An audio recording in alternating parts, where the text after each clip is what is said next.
En février et mars 2020, le Covid est soudain entré dans nos vies et les a bouleversés à jamais.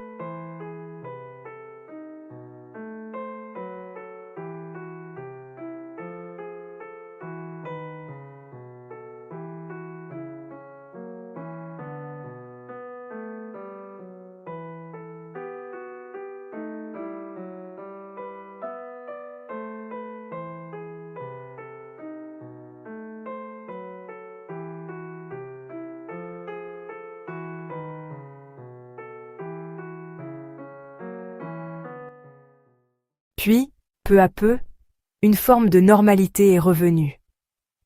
Beaucoup d'entre nous ont contracté le virus.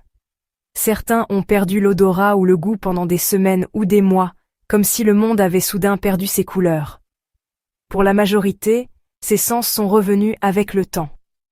Mais pour d'autres, l'histoire a été bien différente. Certaines personnes ne s'en sont jamais remises et nous ont quittés. Et beaucoup d'autres ont vu apparaître, après la phase aiguë, une série de symptômes persistants, parfois dévastateurs.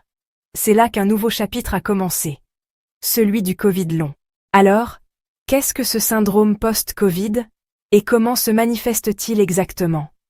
Le syndrome post-Covid, également appelé long Covid, désigne la persistance ou l'apparition de symptômes plusieurs semaines ou mois après une infection au SARS-CoV-2. Selon la définition de l'OMS, ces symptômes apparaissent en général 3 mois après l'infection et durent au moins 2 mois sans autre cause identifiable. Ils peuvent toucher de nombreux organes. Les patients décrivent souvent une fatigue profonde, un essoufflement inhabituel, des douleurs thoraciques ou musculaires, des palpitations, des troubles du sommeil et des difficultés de concentration, parfois appelés brouillard mental. Plus de 200 symptômes ont été rapportés, et leur intensité peut varier d'une personne à l'autre. Pourquoi ce syndrome existe-t-il, et quelles sont les causes envisagées aujourd'hui? Les scientifiques pensent que le long Covid n'a pas une cause unique. Il s'agirait d'un ensemble de mécanismes pouvant se combiner différemment selon les individus.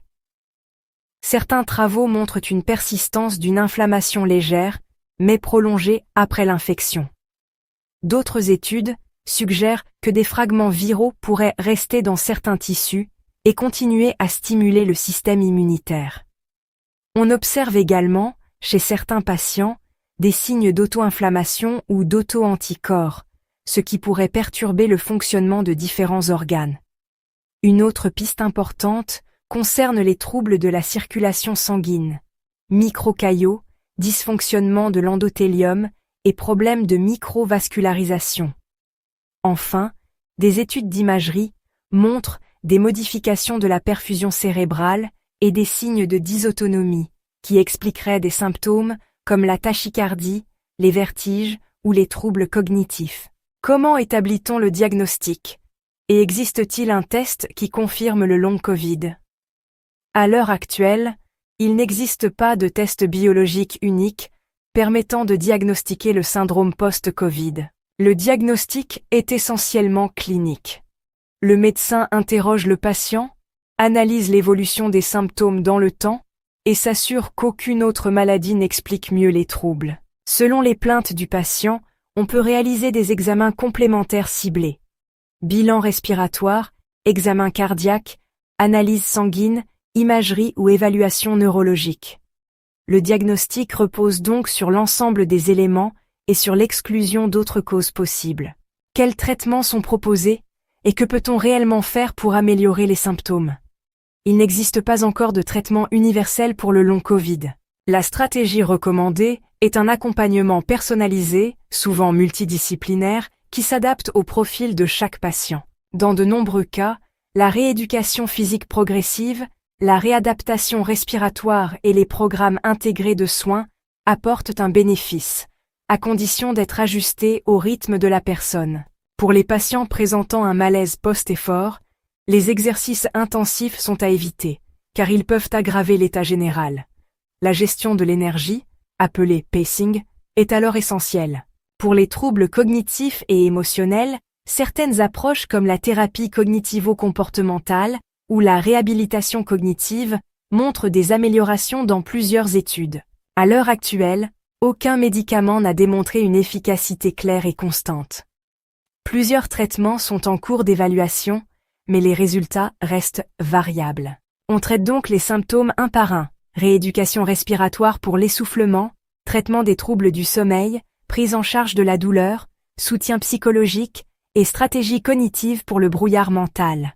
Que peut faire une personne au quotidien pour gérer au mieux ce syndrome? La première étape est de consulter un professionnel de santé si les symptômes persistent ou limitent les activités quotidiennes. La prise en charge doit être individualisée. Il est essentiel d'apprendre à gérer son niveau d'énergie, de planifier des temps de repos, d'éviter les efforts brusques, surtout en cas de malaise post-effort, et de réintégrer progressivement les activités.